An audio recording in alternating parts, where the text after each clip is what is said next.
Հարգելի գործընկերներ, շնորհակալ եմ պարոն Թովմասյան, հարգելի գործընկերներ, 2018 թվականին տեղի ունեցած ժողովրդական ոչ բռնի Թավշյա հեղափոխությունը ընդլայնեց Հայաստանի Հանրապետությունում քաղաքացիների ազատության ծավալները եւ սահմանները եւ թույլ տվեք ասել, որ այս որոշմամբ մենք իհարկե նախորդիվ կայացրած մի շարք այլ որոշումների հետ, հաջորդիվ կխոսենք այդ որոշումներից մեկի մասին,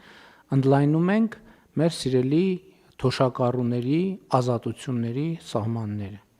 Ինչի մասին է այս նախագիծը։ Այս նախագիծը նրա մասին է, որ թոշակառու անձը ունի բնակարան, բայց չունի կամ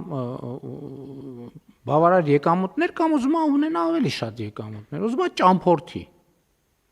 Ասենք ուզում է դառել է 65 տարեկան, ամբողջ կյանքը աշխատել է եւ Մաշտոցի պողոտայում ունի տուն, բնակարան։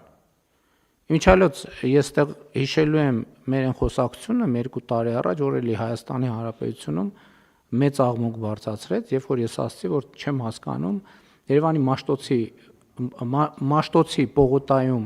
տուն ունեցող, բնակարան ունեցող մարդը ինչու պետքա մենք անապահովության նպաստ տանք։ Այդ մարդը միլիոնատեր է։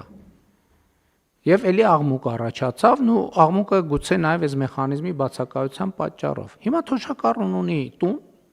Մաշտոցի պողոտայում կամ չգիտեմ որևէ այլ պողոտայում կամ որևէ այլ տեղ։ Ինքը